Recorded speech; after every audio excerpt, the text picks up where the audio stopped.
사람 살다 보면 누구나 어려움을 당합니다. 많은 사람들이 생각할 때 우리가 사랑만 있으면 어떤 어려움도 헤쳐나갈 수 있다라고 생각을 합니다. 그러나 사랑이 있어도 역시 어려움이 있고요.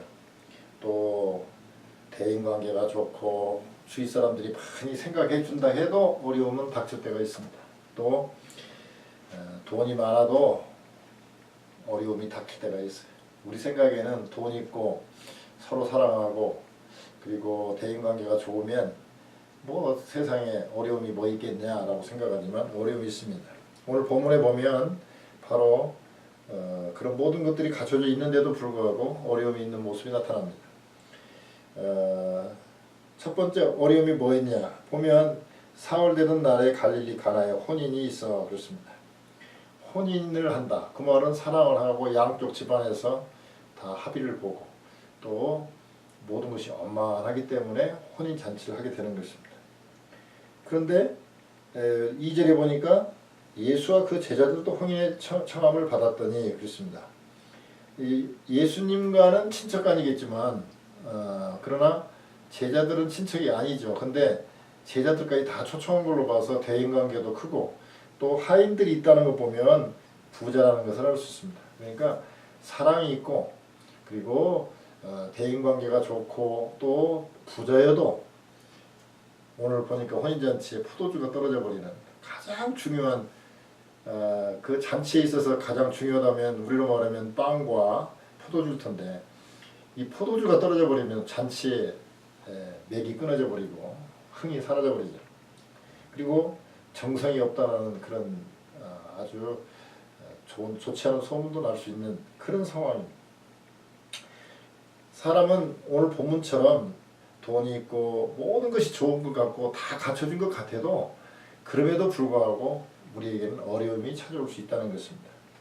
이런 어려움이 있을 때에 오늘 본문을 통해서 어떻게 이 어려움을 해결해 나가는가를 한번 잘 봐야 됩니다. 우선 첫째 3절에 보면 이렇게 나옵니다. 포도주가 모자란지라 예수의 어머니가 예수에게 이르되 저에게 포도주가 없다하니 첫째 예수의 어머니가 예수에게 이르되 그렇습니다. 먼저 우리로 말하면 예수님께 기도했다는 것이죠. 여기서는 직접 만났으니까 직접 같이 참석해 있으니까 예수에게 이르되라고 얘기했지만 우리로 말하면 기도하는 것이죠. 먼저 기도해야 됩니다. 우리는 어려움을 닥치면 대부분이 돈 문제죠. 그렇지 않으면 이제 병원에 가는 문제인데 그럴 때 대개 우리는 뭐부터 챙기냐면 누가 이 어려움을 구해줄 수 있을까라고 생각할 때 돈 있는 사람을 먼저 생각합니다. 그렇지 않으면 또 무슨 경찰에 체포가 됐다든지 뭐 해가지고 감옥에 가게 되면 나를 빼줄 사람 어떤 실력자를 찾아가게 됩니다.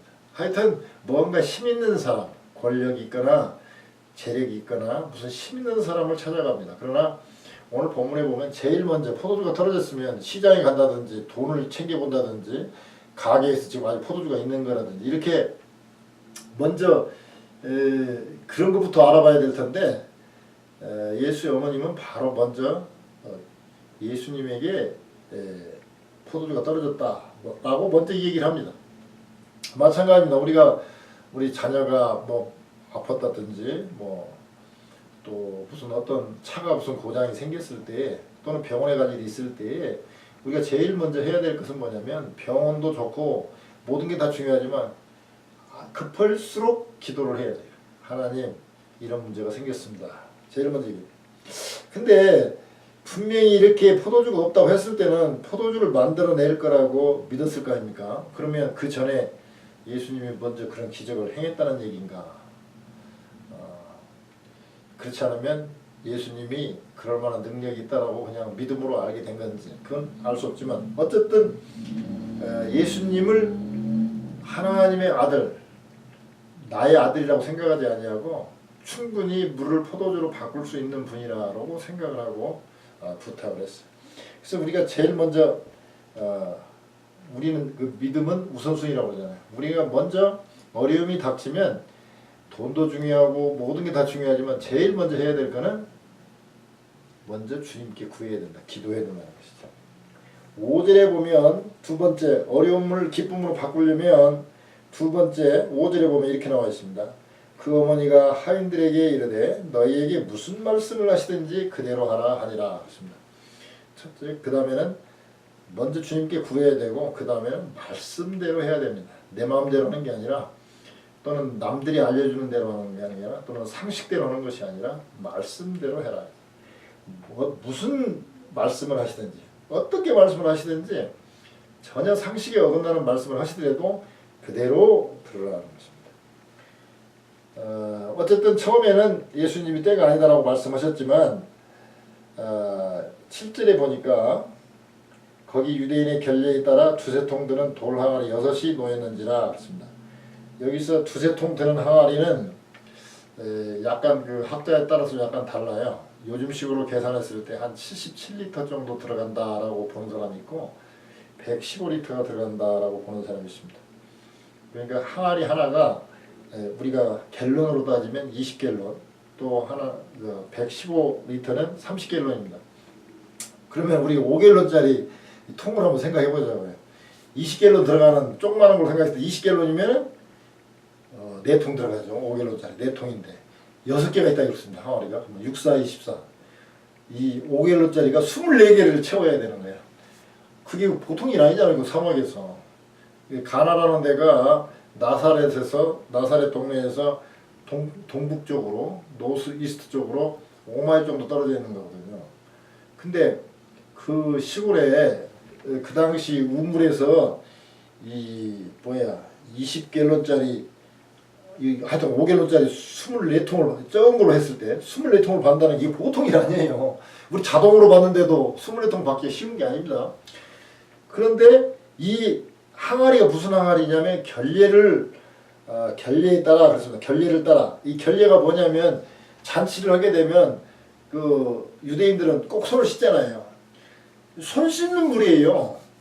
그러니까 뭐 아무리 떠서 씻는다 해도 우리 생각에 이게 먹는 물이 아니라 손 씻는 물이란 말이죠. 그러니까 유대인들이 생각할 때 어떤 생각을 하냐면 이게 더러운 물이거든요. 말하자면 깨끗하다고 생각하고 식용하는 물은 아니란 말이죠. 그러니까 거기다가 물을 담아갖고 그놈을 포도주로만 만든다.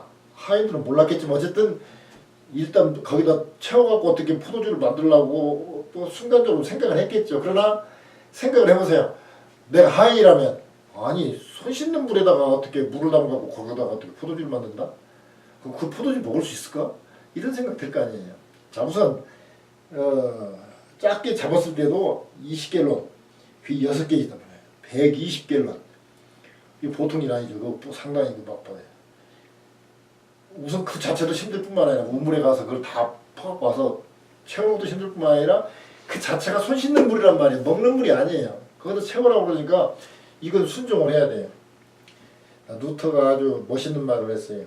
순종은 하나님께서 일하시게 하는 비결이다. 그러니까 하나님이 어떤 때 일을 하시냐, 순종할 때, 우리가 순종할 때 아이고 하나님이 저런 순종하는 것이 이뻐가지고 막 뭐 좀 해주고 싶어 하는 거예요. 우리도 그 손자 다 똑같이 이쁘지만 이렇게 했을 때 그놈이 우리 따라서 웃고 막 뭐 좀 반응을 보일 때 이쁘지, 계속 울고 뭐 신경질만 내면 아무리 이쁜 손자라도 그런 마음이 안 들잖아요. 마찬가지죠. 하나님께서도 우리가 무조건 순종할 때 얼마나 이쁘게 보이겠어요. 그래서 하나님이 일하시게 하는, 움직이게 하는 가장 핵심 요소가 뭐냐면 말씀대로 순종할 때 이쁘게 보고 하나님께서 일을 하신다. 그렇게 루터가 아주 멋진 말을 했어요. 자, 그러니까 첫째 3절에 보면 주님께 구해야 되고, 그 다음에 5절에 보면 말씀대로 해야 되고, 7절 8절에 보면 아구까지 채우고, 자 물을 다 채웠어요. 그 다음에 8절에 보면 이제는 떠서 연회장에게 갖다 주라. 아니 지금 물이에요. 물 아직 오병이어 기적이라든지 다른 기적을 봤을 때 하나님께서는, 예수님께서는 그 즉시 바꿔주기보다는 떠가지고 믿음을 갖고 물이지만 떠가지고 갖고 포도주라고 생각하고 믿고 막 간 사이에 거의 연회장 근처만큼 갔을 때 바꿔줬단 말이에요. 그렇게 봐요. 오병이어 때도 보면 앉아라 해놓고 떡을 떼줄 때 계속 늘어난 거지. 먼저 뻥 튀겨놓고 난 다음에 날아든 게 아니란 말이야. 왜냐면 뻥 튀겼으면 2만 명이 먹을 빵이 한 번에 팍 나왔을 테니까 다 알았을 거라고요. 그러나 그게 아니고 계속 뭐 너희들이 나눠 주라 했을 때 제자들 떨어졌다고 했는데 안 떨어졌죠. 계속 나눠준 거잖아요.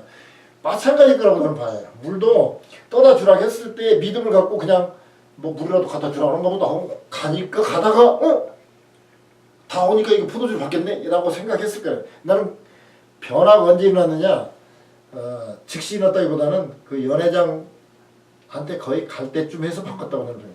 떠나고 가는 중에 바뀌었다. 어쨌든 그 채울 때까지는 무리였어요. 또 갖다 주라 할 때까지도 무리였어요. 제가 볼 때는. 근데 자 보면 구절에 보면 연회장은 물로 된 포도주를 맛보고 어디서 났는지 알지 못하되 물도온 하인들은 알더라. 그런 거 보니까 이 물이 가다가 바뀌었다고 봐야지 먼저 바뀌었다고는 그렇게 생각해요. 먼저 바뀌었으면 하인이 오이 하고 다 놀랬을 텐데 그런 대목이 없어요. 그리고 보면 하인들이 떠나고 갖고 갔을 때 가다가 거의 근처에 왔을 때 바뀌었다고 저는 봐요. 자 그러니까 어려움을 우리가 기쁨으로 바꾸려면 첫째는 주님께 구해야 되고 그 다음에 말씀대로 해야 된다. 이 룰에 맞춰서 해야 돼. 말씀대로 해야 되고 셋째는 순종해야 돼요. 아무리 말씀이 오라도 또 내가 순종 안 해버리면 그건 안 돼요. 순종을 해야 된다. 그러면 결론적으로 어떻게 되느냐, 세 가지가 생기죠. 우선 10절에 보면 말하되 사람마다 먼저 좋은 포도주를 내고 취한 후에 낮은 것을 내거늘 그대는 지금까지 좋은 포도주를 두었도다 하고 감탄하는 거예요. 연회장이 말이야. 지금 포도주가 다 달랑달랑 한 걸로 알았는데 포도주가 나왔는데 맛이 기가 막힌 포도주가 또 나왔거든요. 그래 어떻게 되냐, 기분이 좋죠. 기쁨이 생겼어요. 즉 어려움이 기쁨으로 바뀌었어요. 변화가 일어났습니다. 그러니까 말씀을 순종할 때 갖다 주었을 때에 이 변화가 일어나고 이 변화로 인해서 기쁨이 넘쳤다 이거죠. 두 번째는 9절과 11절에 보면 9절에 먼저 보면 뒷부분에 보면 물도온 하인들은 알더라. 11절에 보면 제자들이 그를 믿으니 그렇습니다. 뭘 보고? 물이 포도주로 변화된 걸 보고 어려움이 기쁨으로 바뀌는 걸 보고 믿었다 이겁니다. 그 다음에 진짜 중요한 거는 11절에 보면 예수께서 이 처음 표적을 갈릴리 가나에서 행하여 그 영광을 나타내시며, 예수님이 지금 시골 어디 청년 목수의 아들로서 목수 일을 하다가 어느 날 갑자기 딱 나타나서 내가 하나님의 아들이라고 제자들 모았을 때 지금 누가 알아줄 사람이 누가 있습니까 지금? 그 이제까지 아직 기적도 뭐 베풀지 않았기 때문에 제자들도 이거 말은 잘하는데 이거 저 한번 말을 너무 잘하니까 한번 따라가기는 하는데 이게 긴가민가 하는 판인데 혼인잔치에 딱 포도주가 떨어졌고 그 물이 포도주로 바뀌는 걸 딱 보니까 아니 이분이 어떤 분인데 물을 포도주로 바꾸나, 진짜 하나님 아들 맞는가 보네 하고 믿고 그때부터 따랐다 이거죠. 그러니까 오늘 이 본문은 가장 중요한 거는 예수님이 무슨 포도주 만들어 갖고 그 행사에 참석한 사람 기쁘게 했다 뭐 이것도 의미가 있겠지만 진짜 중요한 얘기는 예수님이 하나님의 아들이다 이거죠. 그러나 우리 입장에서 봤을 때는 예수님이 하나님의 아들이라는 거 다 안다 이거죠. 그러나 그럼에도 불구하고 우리가 하나님을 믿으면서 신앙인으로서 살지만 그 오랫동안 말하자면 신앙생활을 했지만 그럼에도 불구하고 우리는 아까 말한 대로 누구나 어려움은 다 할 수 있다 이거죠. 그럼에도 불구하고 우리가 신앙생활 잘하고 예수 믿고 그래도 우리도 어려움이 있을 수 있다. 그러니까 돈이 있어도 좋은 직장 가져도 뭐 병이 생길 수 있고 사고 날 수도 있다 이거죠. 이런 어려움이 닥칠 때에 누구나 어려움은 닥치는데 이 어려움 닥칠 때 신앙인하고 신앙인이 아닌 사람 차이가 뭐냐? 신앙인은 어려울 때 첫째 주님께 구한다, 기도한다. 그 다음에는 말씀대로 행한다. 그 다음에 순종한다. 그래서 이렇게 했을 때 기쁨이 넘치고 그 다음에 주님을 더 믿을 수 있게 되고 믿음이 더 강해지고 믿음이 강해진다는 건 성령도 충만해진다는 거예요. 그 다음에 주님께 영광을 돌리는 길이 된다. 우리가 어려움에서 벗어난 것뿐만 아니라 그를 통해서 하나님께서 해줬습니다 라고 영광을 돌릴 수 있는 또 하나의 계기가 된다 이거죠. 그러니까 우리가 어려움을 닥쳤을 때마다 제일 먼저 주님께 구하고 말씀대로 순종함으로 하나님께 영광도 돌리고 우리는 또 기쁨의 삶을 살 수 있기를 주님의 이름으로 축원드립니다.